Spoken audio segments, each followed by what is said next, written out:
আজ আমরা সকাল সকাল রওনা দিলাম মালবাজারের উদ্দেশ্যে। সেখানকার এক পশুপ্রেমী ব্যক্তি আমাদের সাথে যোগাযোগ করে একটি কুকুরের শারীরিক অসুস্থতার কারণ জানায়। তারপর আমাদের আটের সদস্যরা একটি গাড়ি রিজার্ভ করে 120 কিলোমিটার পথ পরিক্রমা করে মালবাজারের উদ্দেশ্যে বেরিয়ে পড়ি।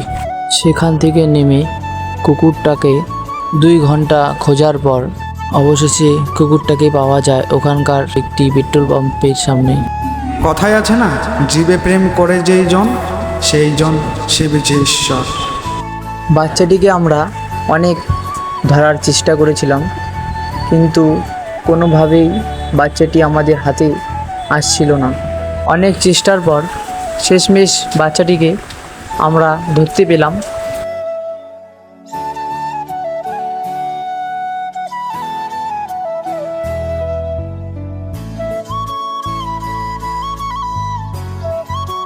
তারপর কুকুরটিকে আমরা রেস্কিউ করে কোচবিহার আটের শেল্টারে নিয়ে যাই। কুকুরটি এখন আটের শেল্টারেই আছে, সেখানেই তার চিকিৎসা চলবে যতদিন না পুরোপুরি সুস্থ হয়ে যাচ্ছে, কারণ আট মনে করে প্রতিটি জীবনই মূল্যবান।